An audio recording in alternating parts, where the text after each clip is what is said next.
एक वचन मैं आपको दिखाना चाहता हूं, जहां रोमियो की किताब पहला अध्याय 16 आयत। मैं सुसमाचार से, यानी कि मुझे लोगों को खुशखबरी का प्रचार करने से मुझे कोई, ये मैंने भी यकीन किया, मुझे कोई शर्म नहीं है और मुझे दूसरों को भी बताने में कोई भी शर्म नहीं है। अरे एक दूजे लोग मर रहे हैं और हम शर्मा रहे हैं, दूसरा क्या सोचेगा, वो क्या बोलेगा, कहीं मेरी बेइज्जती तो नहीं कर देगा, है ना। हमें कई बार अपना आप ज्यादा लगता है। देखो प्रभु ने हमारे लिए कितनी बेइज्जती सह ली ना, हमें बचाने के लिए। हम प्रभु के नाम के लिए अगर कोई हंस पड़ा तो हम बेइज्जती नहीं सह कर सकते क्या? वो क्या कहता है, मैं सुसमाचार से नहीं लजाता, इसलिए कि वह हर एक विश्वास करने वाले के लिए, पहले तो यहूदी फिर यूनानी के लिए उद्धार के निर्मित परमेश्वर की शक्ति, यानी कि मुक्ति पाने के लिए प्रभु की शक्ति है। ये खुशखबरी में बड़ी ताकत है। इस चीज में ताकत नहीं है कनाडा का वीजा लग जाएगा, कनाडा का वीजा लग जाएगा, नहीं नहीं, ताकत किसमें है? मन फिराओ तो तुम हमेशा की जिंदगी पाओगे। यीशु तुम्हारे लिए मरा और जी उठा। दुनिया में बाइबल में लिखा है अंधकार छाया हुआ है, लेकिन यहोवा का तेज तुम पर उदय हुआ है। जितना ज्यादा अंधेरा होता है ना, उतनी तेज लाइट भी चमकती है। तो जब अंधेरा है ना दुनिया में, पड़ोसी से कहो मौका है, कहो मौका है चमकने का। नहीं नहीं, बड़ा अंधेरा जी हमारे इलाके में, बड़ा अंधेरा, छड्डो परा, मौका है जी भैन जी, मौका है भरा जी। खुशखबरी से ना लजाओ, लोगों को बताओ, मन फिराओ, स्वर्ग का राज्य आ गया है।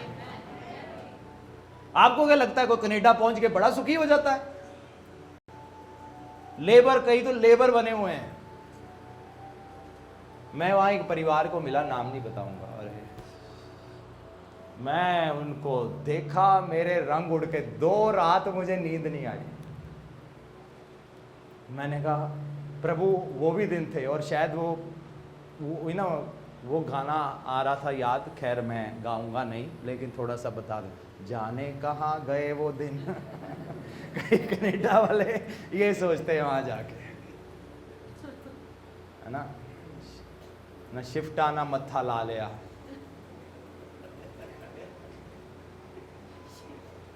उनको भी निजात चाहिए, उनको भी साल्वेशन चाहिए, उनको भी मुक्ति चाहिए, ऑफिसर को भी मुक्ति चाहिए, जो बड़े आईएएस ऑफिसर हैं उनको भी मुक्ति चाहिए, बड़े बड़े पुलिस ऑफिसर्स को मुक्ति चाहिए, पॉलिटिशियंस को मुक्ति चाहिए, वो भी दुखी हैं, कोई भी संतुष्ट नहीं है। ये मत सोचो मैं उसकी तरह बन जाऊंगा तो सुखी हो जाऊंगा, मेरे पास 10 गाड़ी आ जाएगी मैं सुखी हो जाऊंगा, मेरे पास 50 देशों का वीजा लग जाएगा मैं सुखी हो जाऊंगा। नहीं, उससे आप सुखी नहीं होगे। मैं सुसमाचार से नहीं लजाता। प्रभु आपको रोशनी बना के इस्तेमाल करना चाहते हैं, लेकिन आपको खुशखबरी से लजाना नहीं है।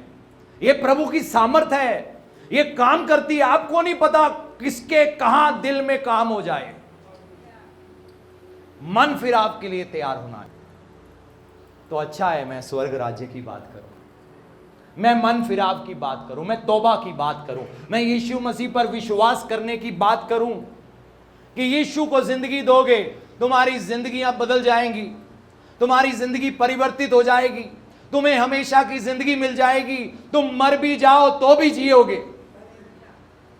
ये क्या है? सुसमाचार परमेश्वर की क्या है? सामर्थ है। सब कहे सामर्थ है, सामर्थ है। अगली बात में जाएंगे। पौलुस कहता है, लेकिन उससे पहले एक वचन मैं आपको दिखाना चाहूंगा। हम जाएंगे पहला शमूएल 12:23। यहां पर देखो शमूएल नबी क्या कह रहा है, ध्यान से देखना। फिर ये मुझसे दूर हो कि मैं तुम्हारे लिए प्रार्थना करना छोड़कर यहोवा के विरुद्ध पापी ठहरूं, मैं तो तुम्हें अच्छा और सीधा मार्ग दिखाता रहूंगा। तो ये क्या कहता है? मैं तुम्हारे लिए प्रार्थना करना छोड़कर, यानी कि अगर हम दूसरों के लिए प्रार्थना नहीं करते, बाइबल में यह भी लिखा है धर्मी जन की प्रार्थना से या उसके वचनों से शहर या उसकी आशीर्वाद से शहर बढ़ती होती है, नगर आशीषित होता है। यशाया 59:16 ये दिखाओ जरा, आइजाया 59:16। उसने देखा कि कोई भी पुरुष नहीं है और इससे अचंबा किया, यानी कि हैरान हुए कि कोई विनती करने वाला ही नहीं है। यहां पर हम क्या देखते हैं, परमेश्वर ने बड़े हैरान हुए, कहते कोई है ही नहीं जो किसी के लिए प्रार्थना करे, दुनिया के लिए प्रार्थना करे, नेताओं के लिए प्रार्थना करे, शहर के लिए प्रार्थना करे, एक दूसरे के लिए प्रार्थना करे, सब अपने लिए प्रेयर करते रहते हैं।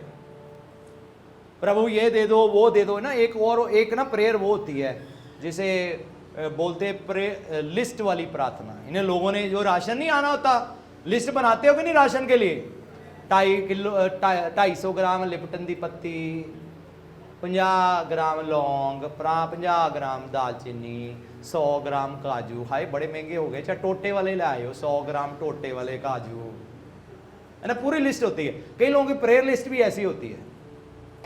मैं लिस्ट नहीं बनाता, मैं नहीं बनाता। मैं तो पहले तुम परमेश्वर के राज्य और धार्मिकता की खोज करो, बाकी सारी चीजें तुम्हें मिल जाएंगी।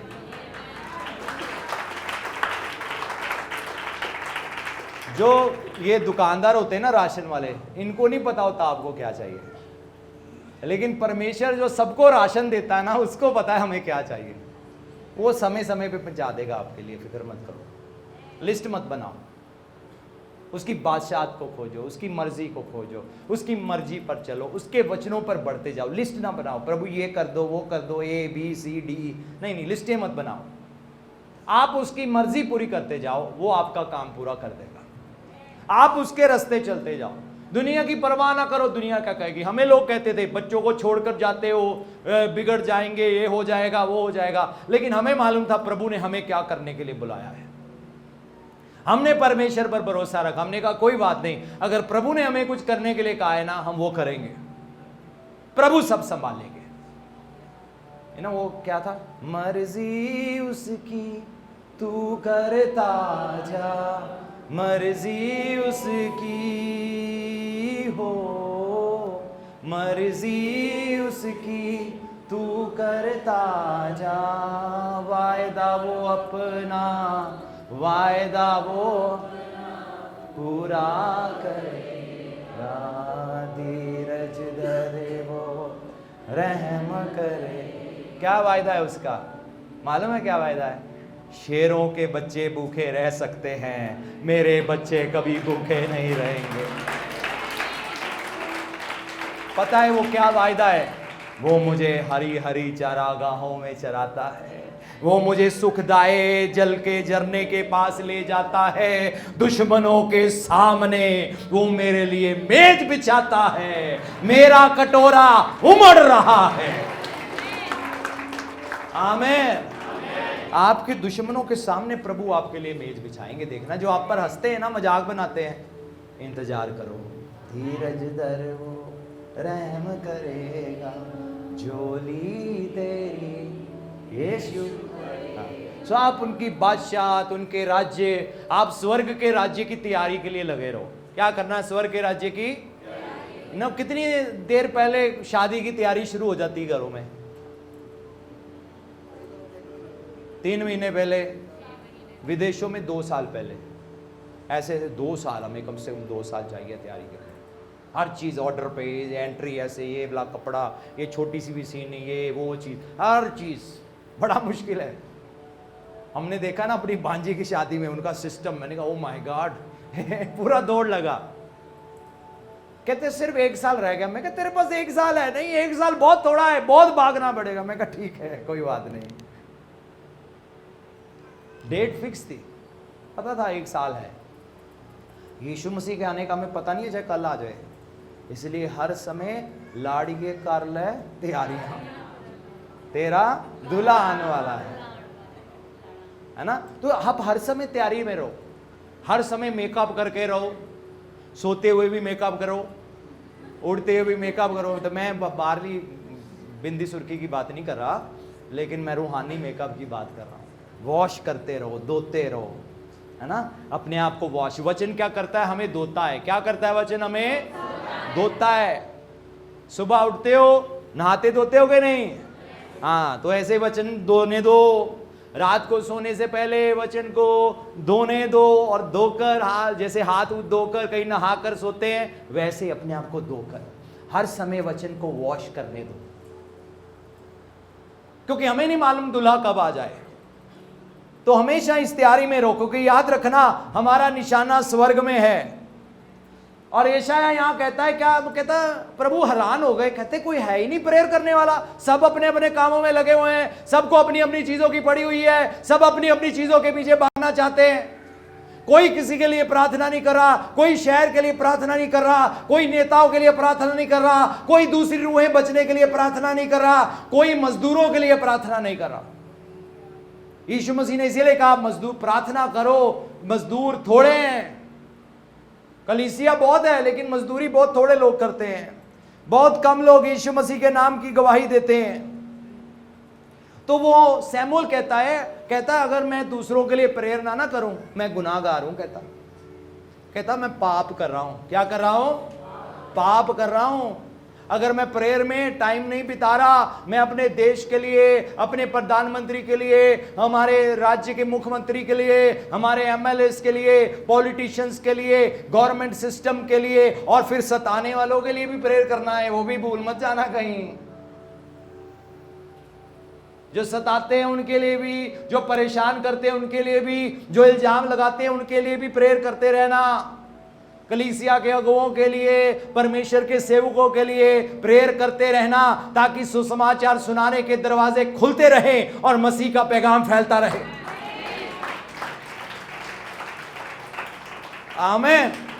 आपके अंदर ये बोझ होना चाहिए। अब सवाल ये बोझ कैसे आएगा? मैं तो भर नहीं सकता, लेकिन एक है जो देता है। सब कहें, एक है जो देता है। रोमियो 8:26, book of Romans chapter 8 and verse 26।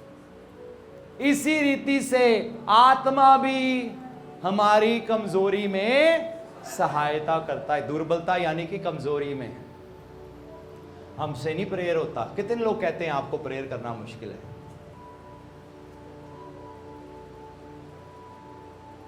कोई भी नहीं है? वाह, बहुत बढ़िया। हो सकता है कुछ लोग हाथ नहीं खड़ा कर रहे। मुझे मिलाकर मैं भी प्रेयर में कमजोर हूं, मैं अपनी ताकत से नहीं कर सकता, लेकिन कौन करवाता है प्रेयर? आत्मा। सब कहें आत्मा। आप ही हमारी दुर्बलता में, पवित्र आत्मा हमें बर्डन देता है। पवित्र आत्मा हमें उबारता है प्रेयर करने के लिए। होली स्पिरिट इसीलिए दिया गया है कि हम जो नहीं कर सकते वो करना शुरू हो जाए। ताड़ी बजाने के लिए थोड़ा नहीं किया हालेलुया हालेलुया, इसके लिए नहीं। ये लोग जिस्मानी तौर पर करते हैं, बाहर से। दूसरे को उसको देखा, अच्छा वो भी ऐसे करता है, चल हम भी ऐसे करेंगे। इसलिए नहीं किया गया। मसीह जयवंत मसीह जीवन जीने के लिए होली स्पिरिट मिला, ताड़ियां मारने के लिए नहीं मिला। मेरी बात समझ रहे हो आप? तो अब हमारी कमजोरी में हमें क्या दिया है? परमेश्वर ने अपना आत्मा दिया है। और आत्मा क्या करता है? हमारी कमजोरी में हमारी मदद करता है। आपके जीवन में कोई भी कमजोरी का क्षेत्र हो, आपको पवित्र आत्मा चाहिए, क्योंकि हम नहीं जानते कि प्रार्थना किस रीति से करना है। तो वो उबारेगा। अब बेशक गैर जुबान के बारे में भी लिखा है, लेकिन वो उबारेगा, वो बताएगा क्या प्रेयर करना है, वो गाइड करेगा, वो बोझ देगा, वो बर्डन देगा। और आप कह सकते हो पवित्र आत्मा मेरे अंदर ये बोझ दो प्रार्थना करने का। कह सकते हो, कह दो पवित्र आत्मा मुझे बोझ दो प्रार्थना करने के लिए। अब बाइबल में पढ़ते हैं, नेहमाया की किताब में जब देखते हैं, एक समय था यरूशलेम को पूरी तरह उजाड़ दिया गया। इजराइल एक ऐसा देश है जिसको बहुत बार तबाह किया गया है। हिटलर ने पता कितने मारे थे? 60 लाख यहूदी मारे थे। कितने? 60 लाख यहूदी। उसने कहा जा कहीं दुनिया में मार दो। एस्थर के टाइम में भी मारने लगे थे। वो तो एस्थर ने 2 काम किए थे। एक वो राजा के पास गई थी और दूसरा उन्होंने प्रार्थना किया था। उपवास रखा, मन फिराया, प्रभु को दुहाई दिया, प्रभु ने फैसले को पलट दिया। आमेन। मालूम है, राजा जब कोई फैसला दे देना वो पलट नहीं सकता। बादशाह जब कोई फैसला दे देता है ना वो पलट नहीं सकता, लेकिन प्रार्थना में ऐसी शक्ति है, हर फैसला पलटाया जा सकता है, हर कानून बदला जा सकता है। आमीन। हर कानून, एस्तर के दिनों में कानून बना दिया कि जहां कहीं भी यहूदी लोग हैं ना दुनिया भर में, इतनी तारीख को सबको मार दो। सारे लोग अपनी छुरियां तिखी कर रहे हैं, तलवारें तिखी कर रहे हैं, हथियार तैयार कर रहे हैं। रुक जा तू, रुक जा तू। उनके कारोबार पे नजर होगी, पहले मैं इस खानदान को लुटना है, पहले मैंने इसके घर में घुसना है, मार के इनके पास सोना चांदी है सब निकाल के ले आना। क्योंकि उन्होंने सिर्फ मारना ही नहीं था, उनको लूटना भी था। लेकिन एस्तर जब इजराइल कौम को कहा उपवास और प्रार्थना करने के लिए, और फिर वो राजा के पास गई, प्रार्थना का असर ऐसा हुआ कि सब कुछ बदल गया। जो यहूदी लोगों को नाश करना चाहता था वो अपने खानदान समेत तबाह हो गया, और इजराइल कौम पूरी दुनिया में बच गई और पहले से भी ज्यादा मजबूत हो गई, और उन्होंने अपने दुश्मनों को भी मार डाला। क्यों ना प्रभु के लिए ताली बजाएं।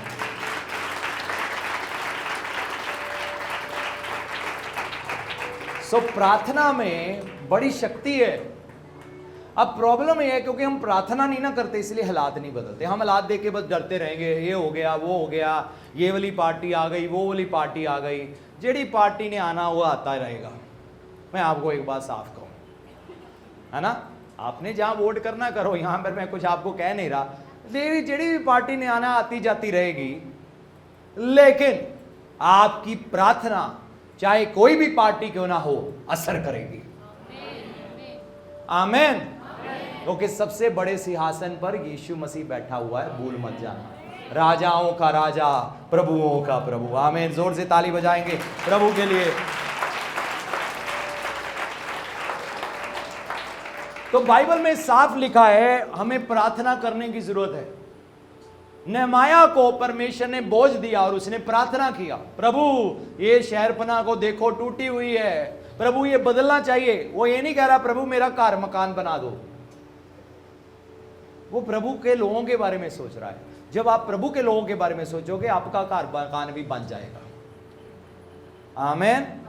परमेश्वर आपका भी सब कुछ बना देंगे। आप उनका सोचो, आप परमेश्वर का सोचो, परमेश्वर आपका सोचेंगे।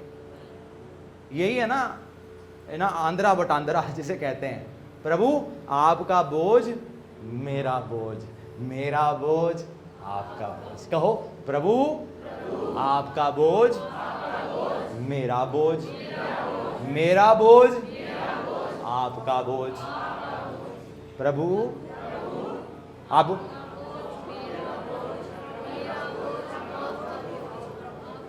हाँ हाँ एक बोलो, 2-4 बार बोलो, याद हो जाएगा। हाँ एक बार फिर से।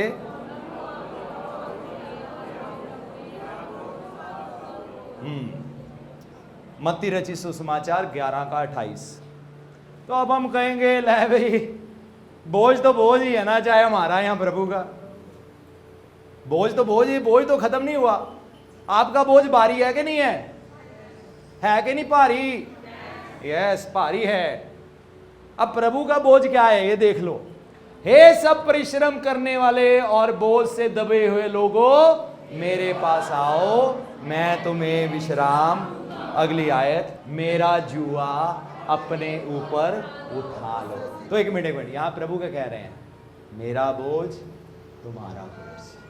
प्रभु कहते तुम अपना भारी वाला बोझ मुझे दे दो, और जो मेरे वाला बोझ है ना वो अपने ऊपर ले लो और मुझसे सीखो, क्योंकि मैं नम्र और मन में दीन हूं और तुम अपने मन में विश्राम पाओगे। अगली आयत, क्योंकि मेरा जुआ यानी कि हल्का है। सब गए हल्का है, प्रभु का बोझ हल्का है। मेरा जुआ सहज और मेरा बोझ हल्का है। आमीन। तो प्रभु जी देखो अब आपको फैसला, ये फैसला आपके हाथ में है। या तो अपने बारे में चिंता कर करके अद्धी उम्र कम कर लो, तो यहां कह दो कि प्रभु मेरी जिंदगी मैंने दे दी आपको, मेरा परिवार, मेरे बच्चे, मेरी पत्नी, ठीक है, जो मेरे से बन पड़ेगा मैं जिम्मेवारी निभाऊंगा, लेकिन मुझे आपके राज्य का बोझ रखना है। प्रभु कहते हैं ये तुमने सही चुन लिया, तुम बड़े चालाक हो गए हो। पड़ोसी को तुम बड़े चालाक हो गए हो, भारा वाला प्रभु को दे दिया ते हल्के वाला प्रभु से ले लिया। आमेन। देखो कौन ऐसे करता है। प्रभु कहते तू बोरा सिर ते चुके बड़ा भारी है ना, अल्लाह तू मेरा लिफाफा फड़ ला किलो वाला, ते आप बोरी मन्नू दे दे, आप बोरी तेरी मैं चुक लूंगा। आमेन। ये है हमारे प्रभु यीशु मसीह। तो जब आप प्रभु के राज्य के लिए कुछ करोगे, प्रभु के राज्य के लोगों के लिए प्रार्थना, हो सकता है आप अपने लिए प्रार्थना जब करो ना रोज ही, आप 2 घंटे रोज ही रोते रहो, लेकिन याद रखो रोना नहीं है, रो इसलिए क्योंकि प्रभु आपसे प्यार करते हैं और किसी कारण से नहीं। प्रभु शैतान ने बड़ी सट मारी, प्रभु जी बड़ी सट मारी, हाय मुंडा बिगड़ गया, नहीं नहीं रोना नहीं है। नहीं नहीं हन्ना रोई थी, वो पुराना नियम था। नए नियम में पौलुस ने पता क्या कहा है, आनंदित रहो, सदा आनंदित रहो। मैं फिर से कहता हूं आनंदित रहो। कई कल्चर्स में मैंने देखा है, खासकर केरला कल्चर में बहुत अच्छे लोग हैं, लेकिन वो एक सिस्टम बन जाता है, ओह हालेलुया आमीन प्रभु आमीन। मैंने कहा मैंने तो ऐसी कोई बात ही नहीं कही, लेकिन दिल के अच्छे हैं, बहुत अच्छे लोग, लेकिन एक सिस्टम सा, एक स्टाइल सा बन गया है एक दूसरे को। तो उनको लगता है कि अगर प्रेयर करनी है हालेलुया आमीन,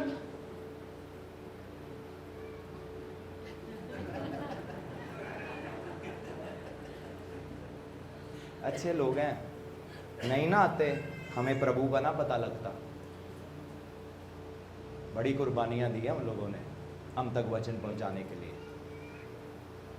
लेकिन वो सिस्टम बन गया। मैं न्यूयॉर्क में भी था एक जगह, मैं प्रभु की एक बड़ी अच्छी दासी, लेकिन इसी तरह हालेलुया आमीन प्रभु, तो मैं किसी के लिए प्रे कर रहा हूं, वो भी साथ में आमीन हाँ जी प्रभु जी।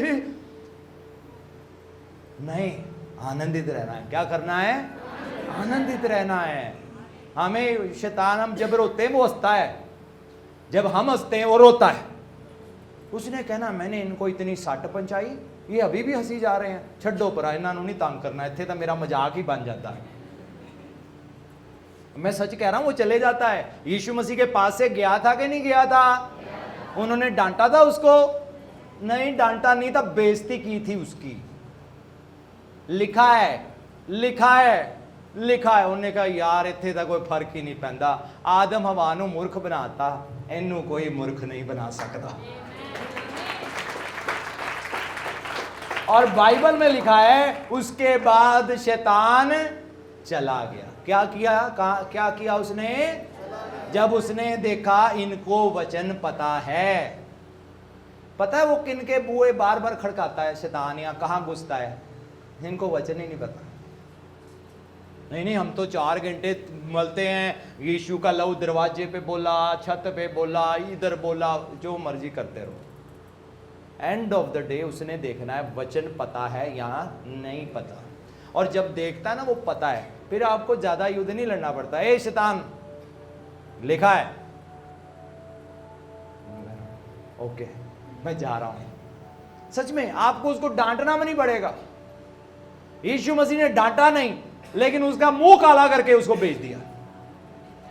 जब आपको वचन पता है और जब आप वचन पर खड़े हो, शैतान बेइज्जती महसूस करेगा, आपको बार बार तंग नहीं करेगा, तो उसकी बेइज्जती करो। कैसे? जब चोट देने की कोशिश करे ना, मुझे नहीं कोई फर्क पड़ा, प्रभु मेरा बल है। नहीं नहीं तू कमजोर हो गया, मेरी कमजोरी में वो मेरा बल है। तू गरीब हो गया है, मेरी गरीबी में वो मेरी अमीरी है। तू पानी में डूब रहा है, नहीं मैं पानी में नहीं डूब रहा, यहोवा मेरी चट्टान है और मेरा दृढ़ है और मेरा किला है और वो मुझे संभालता है। आमीन। आपको प्रेयर भी करने की जरूरत नहीं पड़ेगी। प्रेयर करो दूसरों के लिए, लेकिन अपने लिए बस वचन में खड़े रहो। वचन वो चट्टान है जहां से वो आपको हिला नहीं सकता। आमीन। प्रेयर वो चट्टान नहीं है, याद रखना, वचन चट्टान है। एक व्यक्ति था जिसने क्या किया, प्रभु ने उदाहरण बताया ना, क्या किया, एक व्यक्ति ने अपना घर रेत के ऊपर बनाया और फिर आंधियां चली, तूफान चले और घर ढह गया। दूसरे व्यक्ति ने घर चट्टान के ऊपर आप बनाया, आंधी चली, तूफान चला, लेकिन वो घर बना रहा। वो प्रार्थना नहीं है, वो वचन है। प्रार्थना से दुनिया नहीं बनी, वचन से बनी है। प्रार्थना करेंगे, वो हमारा प्रभु के साथ रिश्ता है, एक धन्यवादी है। हम वचन को लेकर प्रभु के पास जाते, प्रभु लिखा है, आपने तो कहा है, तो इसलिए वो प्रार्थना काम करती है। लेकिन चट्टान जिस पर आपको अपना जिंदगी बनानी, वो वचन है। बहुत सारे लोग कहेंगे हम प्रेयर करते हैं, ए हमारे बाप तू जो आसमान में है, तेरा नाम पाक माना जाए, तेरी बादशाह। उनको पता ही नहीं यीशु मसीह क्यों कह रहे थे, हमारे कसूर माफ कर, हमने भी माफ कर दिए। पुराना नियम बोल रहे हैं। नए नियम में पहले प्रभु ने हमें माफ किया, फिर हम दूसरों को माफ किए। आमीन। तो किस पर घर बनाना है अपनी जिंदगी को? वचन के ऊपर। सब कहें वचन के ऊपर, वचन के ऊपर। तो आपको जिंदगी वचन के ऊपर बनानी है, अपना बोझ प्रभु को देना है और प्रभु का अपने ऊपर ले लेना। ठीक है प्रभु, मैंने आपकी सेवा करनी है। प्रभु ने कहना ठीक है, तेरी बाकी चीजें मैं देख लूंगा, तेरे बच्चों की फीस मैं देख लूंगा, उनकी शादियां मैं देख लूंगा, उनके शादी के लिए पैसा चाहिए मैं देख लूंगा, उनकी पढ़ाई लिखाई के लिए जो चाहिए वो मैं देख लूंगा। तू मेरा देख ले, मैं तेरा देख लूंगा। आमीन। तू मेरा काम देख ले, मैं तेरा काम देख लूंगा। ये सहज तरीका है। जब आप प्रभु के लिए जियोगे तो वो सहज होगा, वो आपको खुशी देगा, वो हल्का होगा और प्रभु आपके सारे रास्ते बनाएंगे। लेकिन अगर आप अपने लिए जियोगे, बड़ा भारी है। मैंने फैसला किया प्रभु के लिए जीने का, और मैंने देखा अगर मैं अपने लिए जीता तो मैं इतना ना हासिल कर पाता जितना मैं परमेश्वर के लिए जीकर हासिल कर पाया। हालेलुया। क्यों ना जोर से प्रभु के लिए ताली बजाएं। आमीन, आमीन। उनका बोझ क्या है? हल्का है। और यहां पर प्रभु पहली बात क्या कह रहे हैं? हमें क्या करना है? प्रभु वाला बोझ ले लेना। प्रभु मुझे आपकी सेवा करनी है, मुझे प्रार्थना करनी है। आप कारोबार में हो, नौकरी में, जॉब हो, करते रहो, आपको किसी ने छोड़ने के लिए नहीं कहा। लेकिन जहां कहीं भी हो, मौका ढूंढकर प्रभु का वचन प्रचार करो, जिम्मेवारी उठाओ। मुझे लोगों को कलीसिया में लेकर आना है। जब मैं कलीसिया में जाता था तो वहां पर मैं कितने सारे लोगों को चर्च में लेकर गया। मेरी कोई डेजिग्नेशन नहीं थी, मेरे पास कोई लीडरशिप नहीं थी, लेकिन ये मेरा बोझ था। मैं प्रभु के लिए, मैंने लोगों को खुशखबरी सुनानी, और जब खुशखबरी सुनानी, पवित्र आत्मा के वरदान भी अपने आप काम करने, मैंने उनके घरों की चीजें भी बता देनी, मैंने उनके परिवार के हालात भी बता देने, उन्होंने हैरान भी हो जाना और फिर उन्होंने चर्च भी आ जाना। उन्होंने कहा आपको सब पता है? मैं कहा मुझे सब नहीं पता, मेरे यीशु को सब कुछ पता है, इसलिए आपके पास भेजा है। आमीन। 2004 और 5 में कितने लोग मेरे द्वारा प्रभु में आए, जिनमें से आज बहुत सारे प्रभु की सेवा में हैं। हालेलुया। प्रभु बोझ देते हैं और हम प्रार्थना करते हैं और हम कहते प्रभु अपना बोझ दो। और जब हम प्रभु का बोझ लेते हैं, वो हमें उबारता है कुछ चीजों के लिए, प्रार्थना करने के लिए। और जब आप प्रार्थना करते हो, कुछ नई चीजें जन्म ले लेती हैं। एक नई सेवकाई, मिनिस्ट्री, नया काम, नए रास्ते, नए शहर खुल जाते हैं, नए दरवाजे खुल जाते हैं, नए घर खुल जाते हैं, नए आइडियाज खुल जाते हैं, काम और बढ़ता है, रूहें बचती हैं, फाइनेंशियल ब्रेक थ्रू देखने को मिल जाती है। प्रार्थना इतना असर करती है। मैंने अपनी जिंदगी में देखा है, अगर मैं कई बार कुछ चीजों का डिजायर भी करता हूं ना, लेकिन ये नहीं कि पागल की तरह। जस्ट मैंने एक दिन सोचा, जस्ट मैं सोच रहा हूं, एक दिन मैं और मेरी पत्नी हम लेह लद्दाख से आ रहे थे, और पता नहीं रास्ते में मुझे क्या हुआ, शायद कुछ लोगों को मैंने बुलेट मोटरसाइकिल पे या बड़े बड़े मोटरसाइकिल पे आते जाते देखा। मेरे अंदर आया मैं भी एक दिन इन पहाड़ों में ऐसे ना, मुझे एक हैवी बाइक चाहिए। तो मेरी वाइफ से मैंने कहा मैं ना बुलेट लेना है। वो कहती ठीक है कुछ भी है, लेकिन हम लोन नहीं उठाएंगे। तो मैंने कहा ठीक है, लेकिन मैं प्रभु से कह रहा हूँ प्रभु मुझे पता नहीं, चलो जो भी है। अब मैंने बात छोड़ दिया।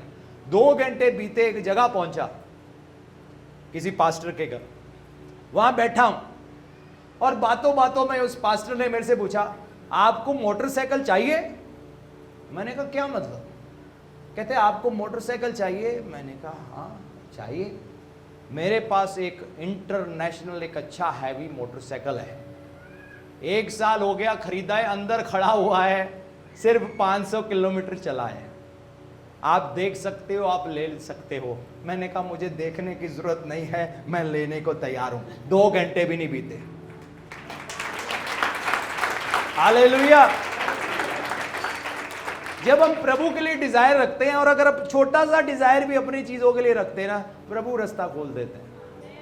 मैंने देखा है सच में, एक टाइम होता है धीरे धीरे काम होता है, एक टाइम होता है इतनी स्पीड से होता है, इधर आप सोच रहे हो उधर वो काम भी हो गया। आमीन।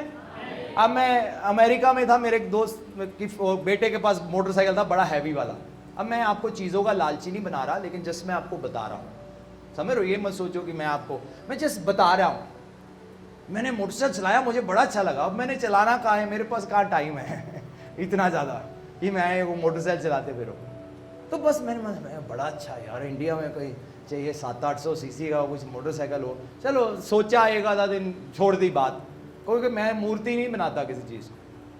अब मेरा भांजा है निखिल, जो कनाडा रहता है, थोड़े दिन पहले मुझसे बात कर रहा है, कहता मेरा मोटरसाइकिल अंदर हैवी इंटरनेशनल मोटरसाइकिल, पता नहीं कितने लाखों का मोटरसाइकिल है, वो लगा हुआ है, वो ठीक हो जाएगा, उसका थोड़ा काम होना है, वो आप चलाया करना।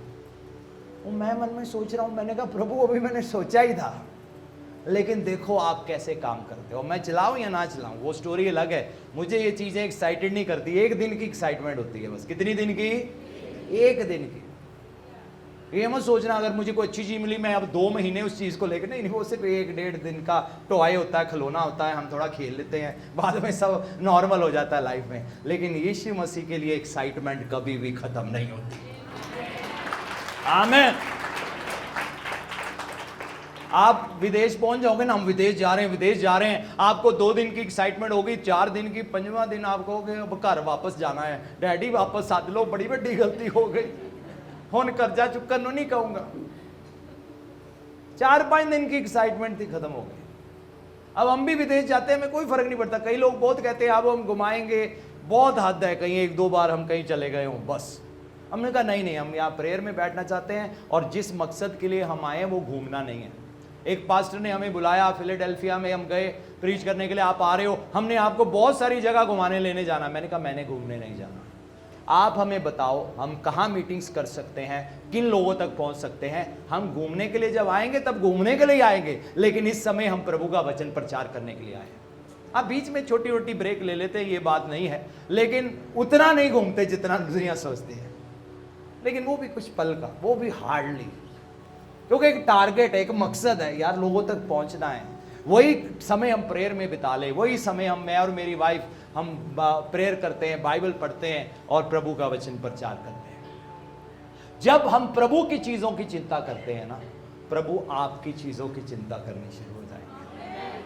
आमीन। जब आप प्रभु का बोझ लेते हो जो कि हल्का है, तो प्रभु आपका भारी बोझ ले लेंगे, और वो मेक श्योर करेंगे आप, आपका घराना, आपके बच्चे सक्सेसफुल हो। तो अपना निशाना बदलो, टारगेट बदलो, बोझ बदलो। पड़ोसी को अपना बोझ बदलो, अपनी बोरी प्रभु को पकड़ा दो, और प्रभु का लिफाफा खुद उठा लो, और वो सब संभाल लेंगे।